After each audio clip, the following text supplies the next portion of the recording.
Maka pada saat itu perlu digarisbawahi teman-teman, bahwasanya Khadijah radhiyallahu anha ini walaupun pada saat itu berumur 40 tahun tapi terkenal sekali dengan kecantikannya. Dan ini mungkin sudah menjadi sesuatu yang fitrah ya. Kalau seseorang yang berlimpah hartanya, maka segala kebutuhan terpenuhi, itu berpengaruh kepada masalah terlihat tertua atau tidak. Karena orang biasa kalau punya beban hukum, beban masalah ekonomi, masalah-masalah yang dihadapin, kadang-kadang berpengaruh kepada raut wajah. Ya, seperti itulah kurang lebih rasionalnya gitu ya. Maka Khadijah terkenal sekali dengan kecantikannya dan selalu dilamar oleh banyak orang Mekah walaupun beliau sudah menjadi janda pada saat itu.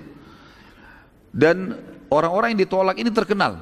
Si fulan melamar Khadijah, ditolak, tersebar beritanya. Khadijah nolak, enggak mau karena punya kecantikan, punya kekayaan. Ini orang terkaya di Mekah. Baru pertama kali pada saat itu Khadijah yang meminta meminta kepada Nabi SAW untuk menikahinya. Dan ini belum pernah terjadi. Khadijah selalu menolak lamaran orang gitu. Maka Khadijah berkata kepada Maisarah pada saat itu setelah menceritakan, saya akan berbicara sesuatu nanti dengan orang yang akan menyambung lidah saya kepada Muhammad. Cuma bahasa begitulah kurang lebih. Jadi karena Maisarah seorang laki-laki, Khadijah tidak berbicara masalah pernikahan.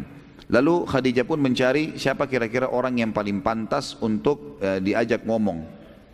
Ditemukanlah seorang sahabatnya bernama Nafisa.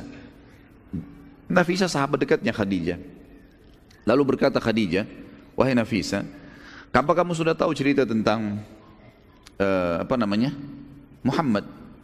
Oh belum, kata Nafisa. Kata Khadijah, ceritanya begini loh. Begini, diceritain semua panjang lebar yang Maisarah cerita. Lalu Nafisa juga kaget, seperti itu kah Khadijah? Dia bilang iya. Dan saya punya niat sesuatu yang saya ingin kamu yang menyampaikannya. Kata Nafisa, apa itu? Saya ingin agar engkau menyampaikan kepada Muhammad untuk melamarku. Kata Nafisa, selama ini kau nolak tokoh-tokoh Mekah yang kaya raya, sekarang kau minta Muhammad untuk melamarmu? Artinya Nabi SAW memang waktu itu pedagang, tapi bukan sekelas levelnya orang-orang nomor satunya Mekah yang melamar Khadijah kemudian ditolak, gitu kan? Maka pada saat itu kata Khadijah, iya, saya bersedia kalau Muhammad mau menjadi suami saya.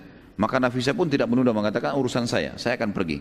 Maka waktu itu Nafisa pun mendatangi rumah Nabi SAW, kemudian menemuinya di depan ada keluarga-keluarga pada saat itu. Di antaranya tentu ada Abu Talib pamannya, kemudian ada sepupu-sepupunya gitu kan. Lalu Nafisa mengatakan, wahai Muhammad, mengapa engkau belum menikah? Kata Nabi SAW, belum cukup bekal. Ini biasanya kalau dalam terjemahan bahasa Indonesia begitu ya. Kalau bahasa Arab itu minkillati dzatiyat. Orang Arab biasa begitu. Bisa saja dia mengatakan, saya belum punya rumah, karena masih numpang sama pamannya memang pada saat itu. Itu kan masih tinggal sama Abu Talib. Kemudian usaha saya masih baru mulai. Ya nantilah. Kalau sudah mantap semua sudah mapan baru saya menikah. Lalu kata Nafisa, ya, wahai Muhammad, mengapa engkau tidak menikah dengan wanita yang berkumpul semua pada dirinya hal yang kau butuhkan? Kecantikan, jalur nasab, ya, kekayaan, kepintaran, gitu kan, kedudukan, semua ada. Kata Nabi SAW, siapa yang kau maksudkan? Kata Nafisa, Khadijah binti Khuwailid, gitu kan, Khadijah binti Khuwailid. Lalu kata Nabi SAW, bagaimana bisa Khadijah? Mali wal Khadijah, kata Nabi SAW. Bagaimana saya dengan Khadijah? Mustahil lah itu terjadi. Karena Khadijah siapa? Orang yang memang menolak semua tokoh-tokoh satu Mekah, tahu kalau dia tolak tokoh-tokoh Quraisy. Lalu dia mau menikah dengan orang yang tadinya penggembala kambing, kemudian sekarang menjadi pengusaha kecil. Kata Nafisa, itu urusan saya. Yang penting kamu setuju dulu, gitu kan?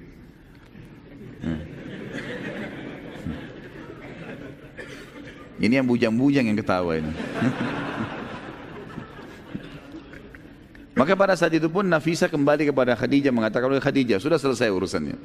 Apa yang selesai? Muhammad sudah setuju, gitu kan? Kata Khadijah, baik kalau begitu, jangan ditunda, gitu kan? Maka Nafisa kembali lagi ke Nabi SAW mengatakan, wahai Muhammad, sudah selesai urusannya. Apa yang sudah selesai? Khadijah sudah setuju, gitu kan? Sudah selesai urusannya.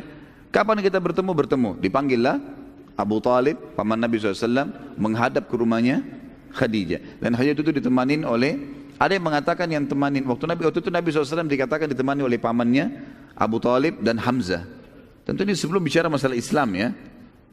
Kemudian dari pihak Khadijah ayahnya sendiri Khuwailid, dan ada yang mengatakan ditemani juga oleh sepupunya Waraqah bin Naufal, ya, pendeta Nasrani nanti yang akan mengakui kenabian Nabi SAW di masa penerimaan wahyu Iqra' bismi rabbikal ladzi khalaq. Baik, pada saat itu terjadilah kesepakatan dan akhirnya menikahlah Nabi SAW dengan Khadijah. Dan pada saat itu maharnya Nabi SAW yang diberikan adalah 20 ekor unta, ya. Jadi 1 ekor unta itu sekarang sudah berapa harganya, ratusan juta gitu kan. Apalagi ya sampai 20 ekor unta ini. Dan ini bantahan yang sangat jelas kepada para orientalis yang mengatakan Muhammad sengaja menikah dengan orang kaya karena dia ingin membiayai hidupnya. Dan ini tidak benar sama sekali. Salah sekali ini. Karena Nabi SAW waktu itu setelah menikah pun sama Khadijah, beliau yang memberikan kebutuhan rumah, nafkah, walaupun tetap memutar modal Khadijah. Karena setelah menikah, Khadijah menyerahkan seluruh hartanya radhiyallahu anha kepada Nabi SAW untuk dikelola, gitu kan. Silakan kelola lalu dipakai bersama-sama, gitu kan.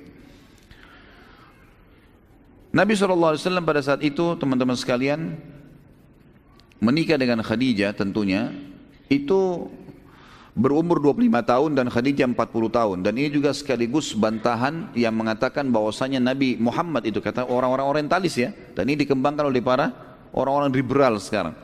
Kalau Nabi SAW itu menikah lebih dari satu wanita, sampai memiliki beberapa orang wanita, itu karena hawa nafsu.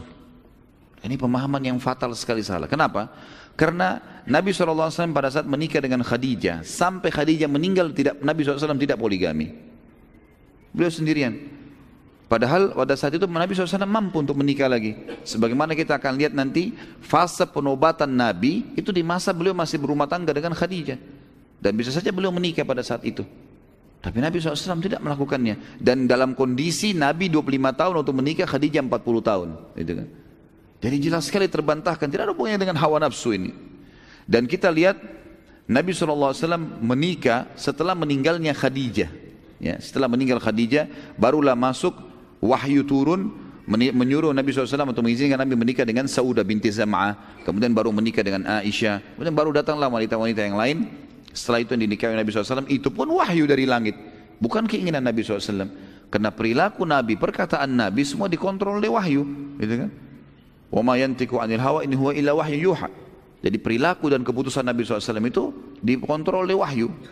Dan Nabi SAW mengatakan, sesungguhnya aku dinikahkan, maksudnya Allah perintahkan untuk menikahi dengan wanita-wanita ahli surga. Artinya yang sudah menjadi istri Nabi SAW adalah wanita ahli surga, dijamin oleh Allah Subhanahu wa ta'ala. Dan kita tahu dari seluruh istri Nabi SAW semuanya janda, kecuali Aisyah radhiyallahu anhu najma'in. Aisyah saja yang perawan, yang lainnya janda. Kalau Nabi SAW mau nikah dengan perawan, tidak ada yang nolak. Waktu Nabi SAW mau melamarkan Usama bin Zaid, ya, anaknya Zaid bin Haritha, kepada seorang wanita yang terkenal dengan kecantikannya di Madinah, orang tuanya perempuan ini mengira Nabi SAW yang melamar. Sampai mereka mengatakan, kalau Rasulullah SAW pintu rumah kami terbuka, mau jadi istri keberapa pun tidak ada masalah.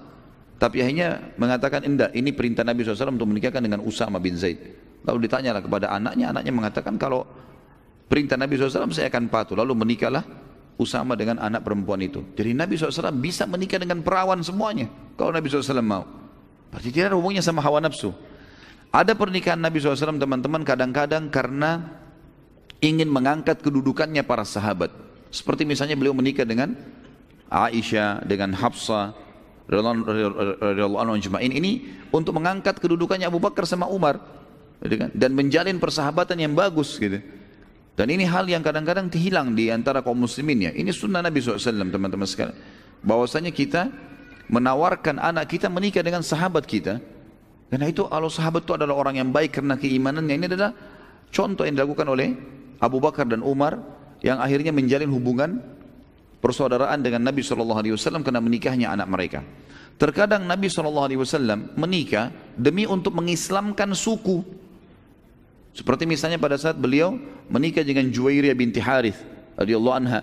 Pada saat suku ini diserang, gitu kan, Bani Mustalik namanya, diserang oleh Nabi SAW. Nanti akan kita bahas masalah peperangan itu ya. Pada saat Nabi SAW menyerang Bani Mustaliq dan menang semuanya, karena mereka melawan pada saat itu, dikalahkan semuanya jadi tawanan. Juwairiyah binti Khuwailid binti Harith, Juwairiyah binti Harith ini radhiyallahu anha menjadi bagian dari tawanan Nabi SAW. Maka Nabi SAW tawarkan, hai Juwairiyah, mau enggak kamu masuk Islam? Saya bebaskan kamu dari keterbudakan. Kata Juwairiyah, tentu. Asyhadu an la ilaha illallah wa anna Muhammad Rasulullah. Kata Nabi SAW, kenapa tiba-tiba kau mau masuk Islam nih? Kata Juwairiyah, sebelum anda datang wahai Rasulullah, saya melihat ada cahaya dari Madinah masuk ke kamar saya, dan saya menamilkan itu adalah anda yang datang. Maka saya menerima ini. Kata Nabi SAW, kalau begitu saya menerima keislamanmu dan juga menerima sebagai istri. Menikahlah Nabi SAW. Pada saat itu, karena masuk Islamnya Juwairiyah dan dia adalah anaknya Harith. Harith ini kepala suku Bani Mustaliq. Melihat kejadian pernikahan Nabi SAW yang resmi dengan Juwairiyah ini, seluruh sahabat melepaskan Bani Mustaliq, tawanan. Sudah, karena ini adalah Nabi menikahi anak kepala suku kalian, kami bebasin kalian. Tidak ada tawanan sama sekali. Gara-gara itu teman-teman masuk Islam orang-orang, gitu kan? Jadi memang ada maslahat di situ. Bukan cuma sekedar, tidak ada hubungannya dengan hawa nafsu nih. Dan memang subhanallah saya temukan teman-teman, orang yang melakukan poligami dengan tujuan hawa nafsu ini hancur ini. Hanya untuk berbangga-bangga, iya. Kalau dia mengatakan saya punya istri dua, saya punya istri begini, itu tidak akan bertahan lama. Dan tidak ada sesuatu yang mau dibanggakan. Orang yang melakukan poligami teman-teman menambah ekstra sesuatu, ekstra tenaga, ekstra duit, ekstra waktu, ekstra semua. Bukan cuma pikiran masalah biologisnya gitu kan. Biologis setengah jam selesai, 1 jam selesai. Tapi orang setelah itu harus berikan nafkah, harus berikan perlindungan, harus berikan pendidikan. Ini semua yang harus difahami gitu kan. Jadi Nabi SAW tidak ada hubungannya sama sekali dengan masalah, dengan hawa nafsu ini. Karena dari mayoritas kehidupan kita, biologis adalah salah satu substansial kecilnya saja. Kehidupan luas sekali, gitu kan. Seperti contoh juga Nabi SAW menikah karena merasa kesian dan mau membantu. Menikahnya Nabi SAW dengan Ummu Salamah radhiyallahu anha. Ummu Salamah lebih tua dari Nabi SAW. Dan memang di akhir-akhir hidup beliau tidak bisa melayani Nabi SAW dari sisi biologis, sampai beliau menghibahkan malamnya kepada Aisyah radhiyallahu anhum ajma'in. Ya. Jadi banyak sekali hukum-hukum di sini. Di antaranya juga Nabi SAW menikah untuk menjelaskan hukum syar'i, seperti menikahnya Nabi SAW dengan Zainab binti Jahash, mantan istrinya Zaid bin Harithah. Dan ini subhanallah, saya lihat ada satu cuplikan orang yang murtad dari Islam, entah dari mana manusia ini gitu kan. Orang Indonesia, kemudian dia mengatakan saya adalah dulu orang yang fanatik dengan Islam, apa segala buktinya anak saya namakan dengan nama-nama Islam, kemudian saya tidak temukan kebenaran lah dan segala macam hal. Lalu dia menuduh-nuduh Nabi SAW. Kalau Nabi SAW itu melanggar semua apa yang dia ucapkan. Seperti misalnya umatnya boleh menikah 4, kemudian dia menikah lebih daripada itu. Dan ini orang yang tidak faham hukum syar'i. Khusus berhubungan dengan Nabi SAW ada namanya khususiyatun Nabi SAW. Ada memang hal yang khusus buat beliau. Menikahnya tidak terbatas seperti umatnya memang. Nabi SAW memang begitu. Beliau punya puasa wisol namanya, puasa yang bersambung kan. Yang Nabi SAW tiap hari, kalau beliau puasa, misalnya hari ini, sambung besok. Nanti kalau maghrib beliau masih kuat, beliau sambung lagi hari ketiga. Waktu Abdullah bin Umar radhiyallahu anhu ingin mencontoh itu, kata Nabi SAW tidak bisa. Kalau kau Ibnu Umar mau puasa, maksimal sehari puasa, sehari berbuka puasa. Ini khusus untuk Nabi SAW memang. Penerimaan wahyu khusus untuk Nabi SAW memang. Itu kan? Jadi memang beliau penentu keputusan. Ada khususiyatun Nabi SAW. Yang penting dia mengatakan begini. Salah satu perkataan yang berhubungan dengan tema kita. Karena itu panjang kalau kita ingin bahas tentunya. Dia bilang Nabi Muhammad itu sendiri melanggar apa yang dia titahkan. Seperti misalnya dia menikahi mantan anak mantunya. Nah, ini pernyataan yang fatal sekali, salah ini. Dia bilang menikahi Zainab binti Jahash, mantan anak mantunya. Dari mana anak mantu Nabi ini? Suami Zainab binti Jahash, Zaid bin Harithah, bukan anaknya Nabi ya. Hamba sahaya Nabi yang dibebaskan. Pernah ternisbatkan namanya Zaid bin Harithah menjadi Zaid bin Muhammad karena waktu itu Nabi SAW, nanti akan kita ceritakan kisahnya itu ke depannya, itu pernah Harithah datang lalu mencari tahu mana anaknya. mencari tahu mana anaknya, keliling. Karena Harith adalah orang yang terkenal di sukunya. Kemudian dia pun keliling mencari, waktu terjadi peperangan antara suku dia dengan suku yang lain, dikalahkan sukunya Harithah ini. Kemudian ditawanlah semuanya termasuk Zaid ini. Dijuallah Zaid dari pasar ke pasar sampai di pasar Mekah. Khadijah beli, waktu sudah menikah dengan Nabi SAW Khadijah, lalu kemudian Zaid bin Harithah dihadiahkan oleh Khadijah untuk Nabi SAW. Lalu Harithah datang ke Mekah, nyari tahu informasi anaknya mana nih. Dia dengar anaknya ada di salah satu toko Mekah. Datanglah dia ke Mekah setelah menikah Nabi SAW dengan Khadijah. Lalu dia mengatakan, hai Muhammad, Zaid ini bukan orang, bukan budak, bukan sahaya. Ceritanya gini, suku saya sama satu suku pernah berperang, kami kalah, lalu kami dijadikan sahaya, gitu kan? Dijual belikan. Jadi Zaid ini orang bebas. Saya ingin tebus, berapa kau minta bayaran, saya akan bayar. Kata Nabi SAW, tidak usah tebus apa-apa. Supaya bijaksana, kata Nabi, tanya aja Zaid. Zaid ini maunya ikut saya atau ikut anda? Gitu. Kalau dia mau pilih anda sebagai orang tuanya, silahkan, ambil saja, nggak usah bayar apa-apa, bebas Zaid. Kata Harithah, luar biasa ini. Akhlak yang luar biasa, dia bilang bijaksana sekali. Baiklah, saya temuin Zaid. Ditemuin Zaid. Lalu ayahnya Harithah kaget waktu dengar jawabannya Zaid. Gitu kan. Maka kata Harithah, hai Zaid, kau tahu saya adalah ayahmu. Dan Muhammad orang yang sangat bijaksana. Kau akan bebas dari keterbudakan hanya dengan ikrar perkataan mulutmu mengatakan saya memilih ayahku. Kau akan bebas, kau akan pulang, kau jadi anak kepala suku, menjadi penggantiku nanti. Jadi seperti diri raja nanti. Apa kata Zaid? Saya tidak mungkin ayah memilih orang lain setelah Muhammad. Gak ada lagi. Orang ini mengalahkan ayah saya sudah. Gitu. Gak bisa, gitu kan? Maka yang terjadi, Harithah pun datang kepada Nabi SAW mengatakan, hai Muhammad, sungguh dia memilihmu. Maka aku cuma titipkan supaya dia dijaga dengan baik. Nah semenjak itu, namanya Zaid bin Harithah diganti menjadi Zaid bin Muhammad. Terkenal di Mekah pada saat itu diganti. Jadi kesannya kayak menjadi anak angkatnya Nabi, gitu kan? Sampai turun firman Allah yang melarang untuk menisbatkan Nabi, nama seseorang kepada Nabi. Yang bunyinya, maka Muhammadun aba ahadi mirjalikum walaki Rasulullah wa khataman nabiyyin. Muhammad bukanlah ayah seseorang di antara kalian, tapi dia adalah penutup para nabi dan rasul. Baru diubah kembali menjadi Zaid bin Harithah. Jadi Zaid bin Harithah ini bukan anaknya Nabi. Jelas ya?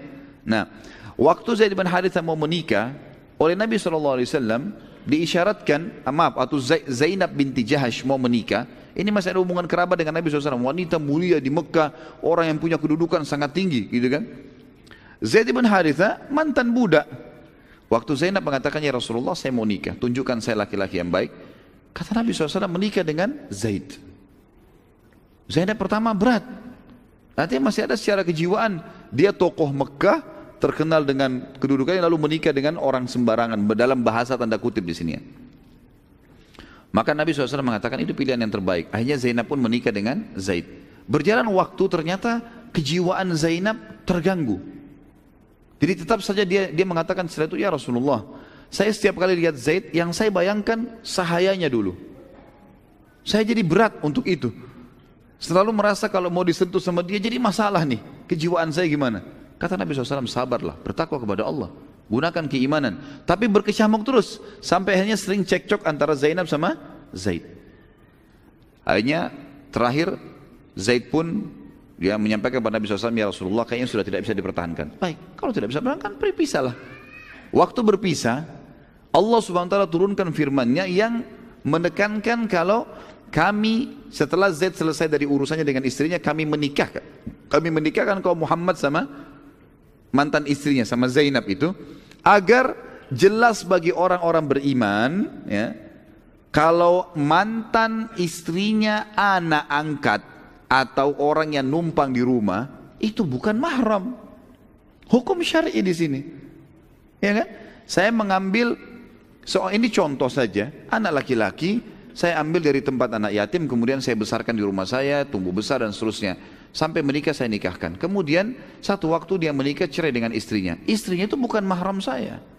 Memang bukan, karena ini cuma anak yang tinggal di rumah saya. Bukan anak kandung gitu kan. Jadi ada hukum syar'i sama dengan istri paman. Istri paman itu yang sering kita bilang Indonesia tante itu bukan mahram ya. Karena kalau cerai sama paman kita boleh nikah dengan dia. Kan gitu. Suami tante yang biasa di Indonesia dipukul rata semua dikatakan om. Oke lah, dipanggil om misalnya. Ya. Loh ya betul. Tapi itu bukan mahramnya ya. bukan mahram. Jadi tidak boleh salaman memang. Hukum syar'i, karena kalau cerai sama tantenya, maka boleh nikah sama ponakannya si perempuan itu. Yang tidak boleh menggabungkan dalam poligami, ponakan sama tante itu hukum syar'i. Tapi bukan mahram tetap. Jelas ya? Nah, ini yang dibahasakan di sini. Jadi kadang-kadang Nabi SAW menikah memang untuk wahyu menyampaikan penjelasan hukum. Seperti pernikahan Nabi SAW dengan Zainab binti Jahash radhiyallahu anha.